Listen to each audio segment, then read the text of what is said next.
Kilo গাড়ি কই জায়গা আছে কিলো গাড়ি ওই কিলো গাড়ি বিপ্লব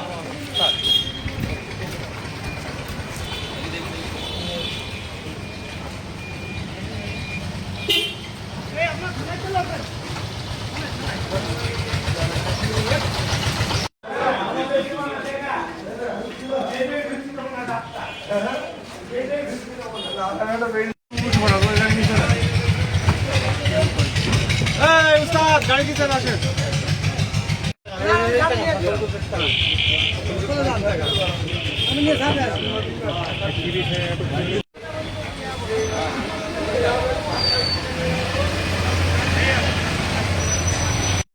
যদি বলতেন মানে না ও এর পূর্বে হচ্ছে যে স্বাস্থ্যমন্ত্রী ডিজি স্যারের সাথে বিভিন্ন জায়গায় ওনার যোগাযোগ ছিল সে বিষয়ে ও এর আগে বদলি টদলি অলোক স্যারকে বদলি টদলি এই বিষয়ে ভয় দেখাচ্ছে বিভিন্ন বিষয়ে বদলি করে দিব এবার স্বাস্থ্যমন্ত্রী মহোদয়ের সাথে ছবি ফেসবুকে ছেড়েছে এবং বলছে যে স্বাস্থ্যমন্ত্রীর সাথে তার ভালো সম্পর্ক, সে তার ভাই লাগে বা যোগাযোগ করবে।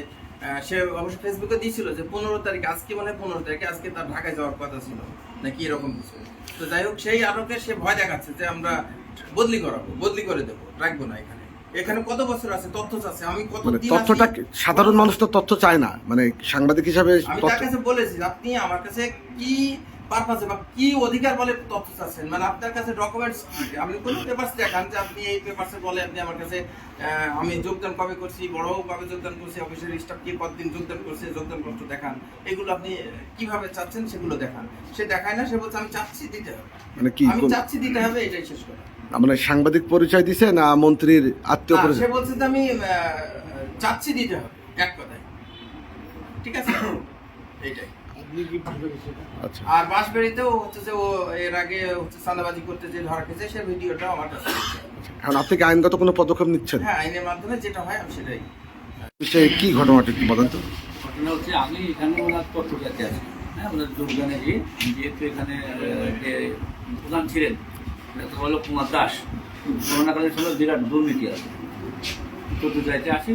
যেহেতু আমার তথ্য অফিস প্রধানের কাছে, অফিস প্রধানের খোঁজ দিলাম, উনি নেই, মিটিং আছে, উনি বলে যে মিটিংয়ে আছে, কালকে উঠে ছিল না, বলে কালকে অসুস্থ ছিল, তখন কালকে বড়বাবুকে দিতে পারে, তো বড়বাবুকে একটু ডাকেন। বড়বাবু আসলেন, ভাই আপনার এটা আমি চাচ্ছিলাম টিপি না ভাই আপনার আমি কেন নেবো না, ঠিক আছে। আপনি কি তথ্য চাচ্ছেন কি সাংবাদিক পরিচয় না মন্ত্রীর আত্মীয় পরিচয়? কোনো পরিচয় আমি চাচ্ছি যে আমার লাগবে কি দেখুন, কোনো পরিচয় দিইনি। না না, একটা তো পরিচয় দিতে হয়। কোনো পরিচয় দিইনি। না না, মানে দিতে তো হয়। হ্যাঁ, দিতে হয়, কোনো পরিচয় দিইনি, যেহেতু সে না জানে এর জন্য কোনো পরিচয় দিইনি। তখন আপনি দেবো না, চলে গেলাম, চলে যাবেন মানে আপনি অনেক চাপে থাকছেন। এই ঘন্টা দুজন ভাই ফোন দিল, দুজন ভাই ফোন দিচ্ছে, যাই আপনি মনে কেন অনেক বিপদে গেছেন, ভাই এই কাজে এসেছি, এই বেশি কিছু না। ওই যে 20,000 টাকা চাঁদার কথা, না না, আমি ওর কাছে রোজামুখা যদি বলতে পারে যে টাকা পেয়েছে, 20 টাকা যদি চেয়েছে বলতে পারে, এই রোজামুখে আসি সমস্ত কিন্তু আমাকে চেনে জানেন, সেহেতু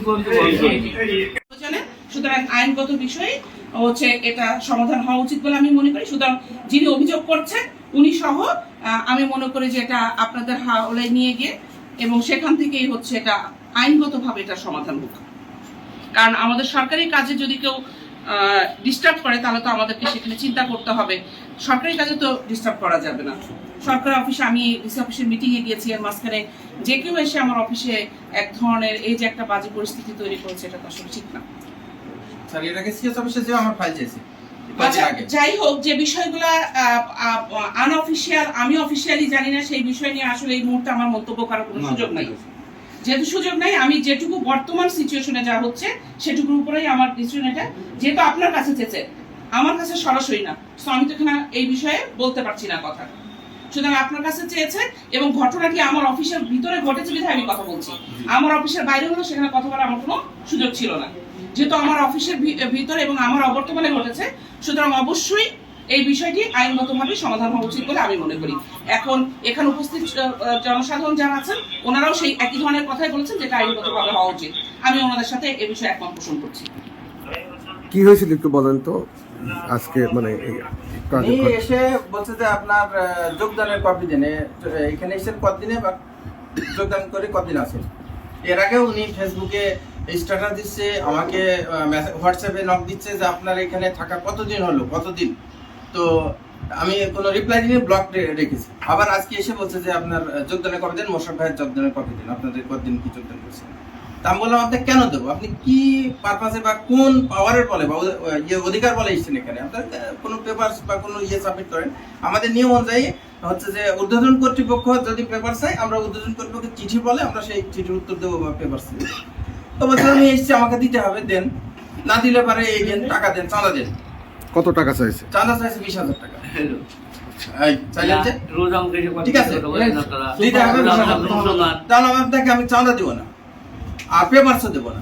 তখনই বড় ভাইকে ডাক দিলাম, বড় ভাই আসলে এসে হচ্ছে যে লোকজন ডাকছে। আমি এই ঠিক আছে। সরি, জি জি আচ্ছা, আপনি একটু বলেন। দেখো না, স্ক্রিনশটটা নেব আমরা। হ্যাঁ জি ম্যাম, একটু প্লিজ। না আসলে তো আমি ডিসি অফিসের মিটিং এ ছিলাম, যেহেতু আমি আজকে সিভিল সার্জনের দায়িত্বে আছি।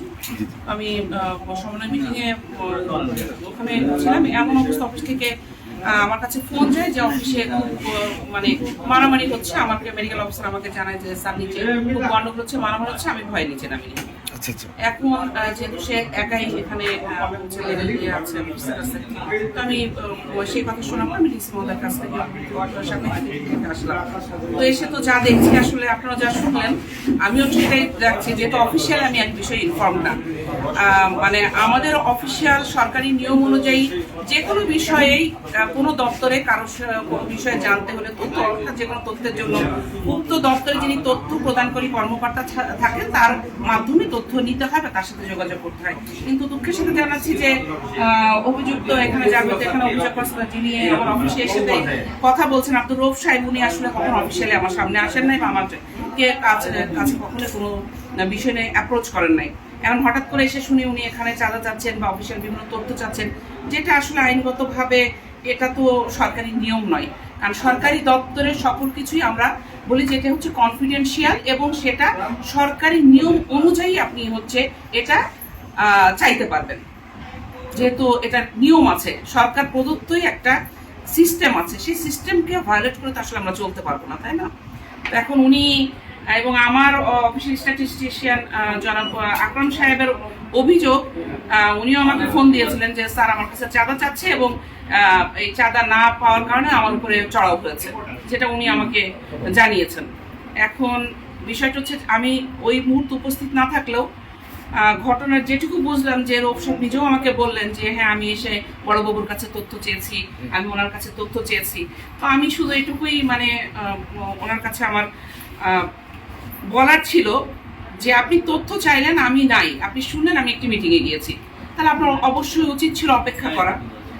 আপনি অপেক্ষা করতেন, আমি আসলে আমার সাথে কথা বলতেন। আপনি তো এভাবে চড়াও হতে পারেন না মানুষের উপরে, বা যে কথা বলছেন যে এটা কি সরকারি কাজে বাধা প্রদান বলছেন? অবশ্যই সরকারি কাজে, কারণ আমার অফিসিয়াল কাজ চলছে।